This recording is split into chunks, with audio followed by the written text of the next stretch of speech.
O senador Stevenson Valentim, pelas redes sociais, manifestou-se sobre a decisão do ministro Luiz Roberto Barroso, do Supremo Tribunal Federal, que obrigou o presidente do Senado a instalar uma comissão parlamentar de inquérito. Segundo o senador, mais uma vez, uma decisão monocrática gera tensão entre poderes.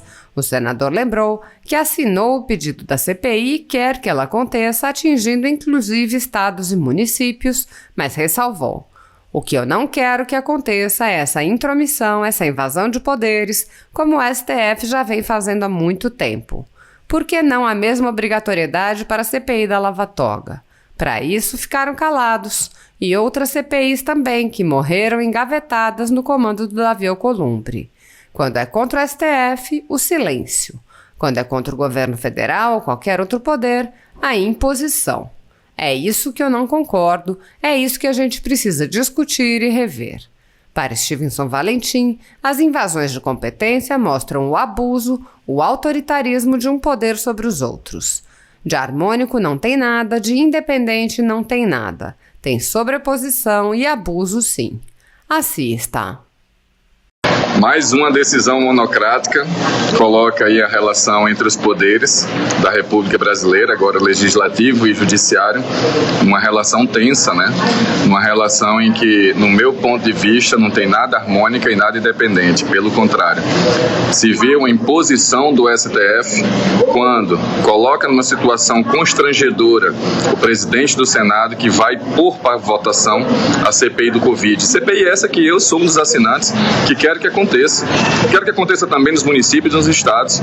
Agora, o que eu não quero que aconteça é essa intromissão, essa invasão de poderes, como o STF já vem fazendo há muito tempo.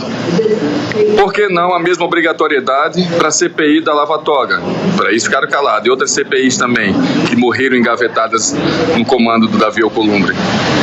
Quando é contra o STF, o silêncio. Contra o governo federal ou qualquer outro poder, a imposição. É isso que eu não concordo, é isso que a gente precisa discutir e rever. Mudar essa forma monocrática de tomar decisões de alguns ministros. Isso mostra um abuso, mostra o autoritarismo de um poder sobre os outros. De harmônico não tem nada, de independente não tem nada. Tem sobreposição e abuso, sim. Eu não poderia me omitir aqui de algo que foi um assunto da semana passada no país, né? O mundo jurídico, e o senhor conhece bem, está muito tumultuado por causa do que ocorreu, do mandato de prisão de um deputado da Câmara dos Deputados, deputado Daniel Silveira, que cometeu abusos, excessos de toda ordem, que merecia ser punido, no meu ponto de vista, né? Quebrou o decoro parlamentar. Isso teria que ser visto, no meu modo de entender, respeito quem pensa diferente, pela Câmara dos Deputados e pela Justiça Comum. Jamais pelo Supremo Tribunal Federal, que interferiu, no meu modo de entender, no Legislativo, avançou sobre o Legislativo. Então, eu queria manifestar minha preocupação com relação a isso, né? Eu já notei parlamentares intimidados com entrevistas que foram dadas logo após a decisão lá na Câmara dos Deputados, onde 364 deputados votaram pela manutenção dessa prisão equivocada, mas eu já notei um receio, uma intimidação de alguns pares lá da Câmara dos Deputados que já não falam certas palavras, já têm receio de fazer colocações. Isso para um parlamento que é parlar, isso é muito grave, isso intimida, isso é ruim para a democracia. Então eu espero que a gente possa amadurecer aqui com a deliberação de pedidos, né, legítimos dessa casa, de CPIs que vão voltar à tona da Lava Toga, de pedidos de impeachment, porque eu acredito que a grande crise que a gente vive no Brasil é a crise moral, crise de saúde terrível, crise econômica terrível, mas a crise ética nesse país a gente precisa debelar para que a justiça seja para todos. Muito obrigado, presidente, pela paciência. Agradeço, Vossa Excelência. Olá pessoal, deputada federal Bia Kicis. Eu vim falar aqui com vocês sobre um dos temas mais importantes sobre o qual eu dedico meu mandato, que é o combate ao ativismo judicial. E nós estamos agora vivendo um momento muito crítico com relação a isso, quando esse ativismo ele advém diretamente de ministros do Supremo Tribunal Federal. Somente esses últimos dias nós tivemos 2 exemplos muito graves de ativismo. O que é o ativismo? O ativismo é quando o juiz ele se substitui ao legislador e ao invés de simplesmente fazer o seu papel de aplicar a lei, ou no caso até do Supremo, a Constituição, ao caso concreto, aos processos sobre os quais o juiz se debruça, que chegam ao juiz mediante provocação de uma parte interessada, o juiz começa a falar e decidir sobre questões políticas que não estão nos autos. Então nós tivemos essa semana o ministro Gilmar Mendes, numa entrevista, numa declaração, dizer o seguinte, que é preciso dizer isso de maneira muito clara. O Exército está se associando a esse genocídio. Não é razoável, é preciso pôr fim a isso.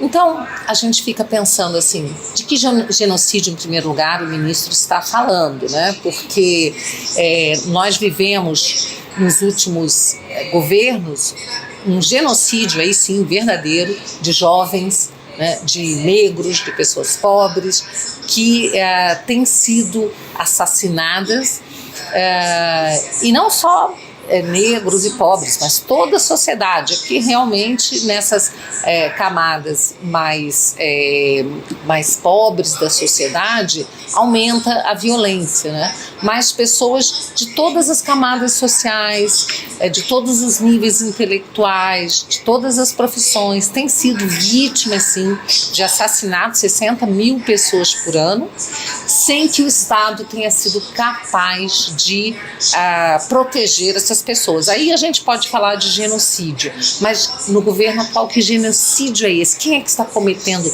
genocídio junto com o Exército, segundo o ministro Gilmar Mendes? Então, esse é o tipo da declaração que nos deixa realmente muito preocupados, e o ministro da Defesa já respondeu, dizendo que as Forças Armadas, o Exército, têm se dedicado durante o coronavírus ao combate ao coronavírus, né?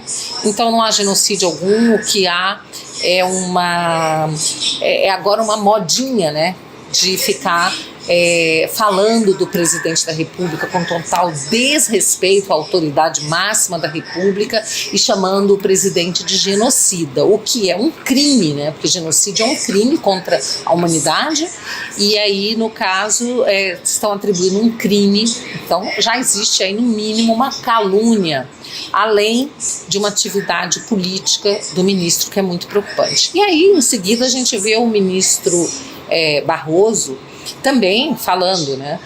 Falando da preocupação dele, tanto com a saúde, como com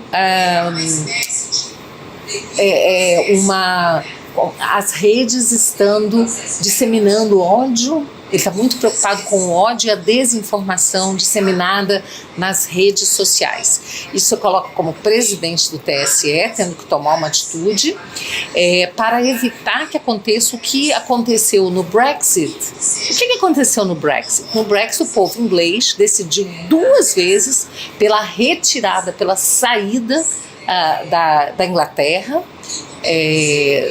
da Grã-Bretanha, né, da União Europeia. Então isso foi a vontade do povo. Mas como o ministro Barroso, pelo visto, ele é a favor da União Europeia, ele é contra a saída da Grã-Bretanha, então ele diz que isso foi fruto de desinformação. Assim como, segundo o ministro, as eleições americanas, a eleição do Trump também foi fruto de desinformação, não fruto da vontade de um povo que era majoritariamente conservador, né? Que se vê representado pelo Trump, pelas suas ideias, ao contrário, né, das ideias pregadas pelo Partido Democrata, né? E também as eleições na Índia, segundo o ministro Barroso, também fruto de desinformação. Agora, o presidente da Polônia foi reeleito, um conservador. Pode ser que o ministro Barroso também ache que foi fruto de desinformação. Desinformação essa que precisa ser combatida. Como é que ele está combatendo isso, gente? Combatendo, chamando as plataformas, dizendo que elas têm que retirar, né? Elas têm que cuidar para que não haja fake news. E o ministro tem que retirar das plataformas aquelas informações que, segundo ele, desinforma. Aí o ministro, né, ele diz o seguinte, que ele conta, olha que bonito, gente, vocês têm certeza que vocês vão ficar emocionados. Contamos com a imprensa profissional que sabe separar fato de opinião, a gente tem visto isso, que se move por preceitos éticos, a gente também tem visto isso, e que possa fazer o filtro dessas bobagens que circulam nas redes ao lado dos checadores de fato. Aí eu trouxe, né, essa informação de que foi uma pesquisa feita pelo Instituto Global Edelman Trust Barometer, tá? É um estudo feito por eles em 2018, disse o seguinte, que a imprensa, tá? A imprensa, ela é a instituição menos confiável globalmente. Então, esse resultado apontou que em 22 dos 28 países onde a pesquisa foi feita, ela se encontra no território da desconfiança. E o Brasil certamente é um desses países, se não foi incluído na pesquisa, se fosse incluído, certamente seria um desses países onde a imprensa está realmente assim, um dos últimos locais, uma das últimas posições de instituição confiável, não é? A gente tem assistido jornalista que torce para presidente morrer, pesquisas que são feitas, né, depois desmentidas, pesquisas eleitorais que são feitas, divulgadas pela imprensa e depois são desmentidas nas urnas. A gente tem visto aí que na questão até do coronavírus, a imprensa se valendo de dados científicos que mudam toda semana, né? Então a gente sabe que não tem uma cobertura parcial, lamentavelmente, por boa parte da imprensa, mas é com essa mídia aí que o ministro Barroso descontar essa imprensa profissional para dizer, junto com os checadores de fatos, o que é verdade, o que é mentira, né, e impor aí um cala-boca, uma censura às redes sociais. Então, assim, eu estou deveras preocupada com isso, tá? Como parlamentar, trabalho todos os dias, né, para combater esse ativismo judicial. Tem uma série de projetos de lei contrários ao ativismo, que visam a responsabilizar esse ativismo, criminalizar toda vez que houver uma usurpação de poder. Isso tem acontecido muito porque, lamentavelmente, o parlamento tem se colocado de joelhos, subserviente ao Supremo Tribunal Federal. E a gente sabe que tem aí parlamentares que têm problemas perante a justiça, né, que temem realmente que haja uma investigação, uma denúncia, que o Supremo possa condená-los.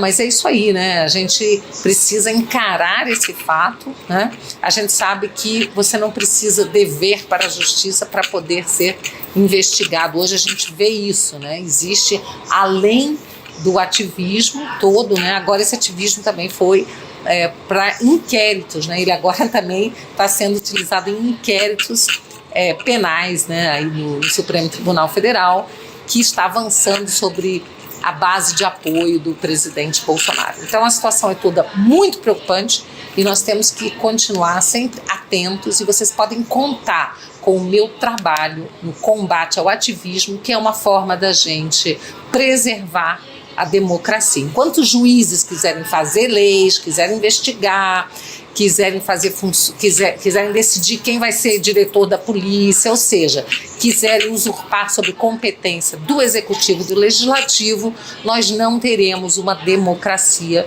efetiva.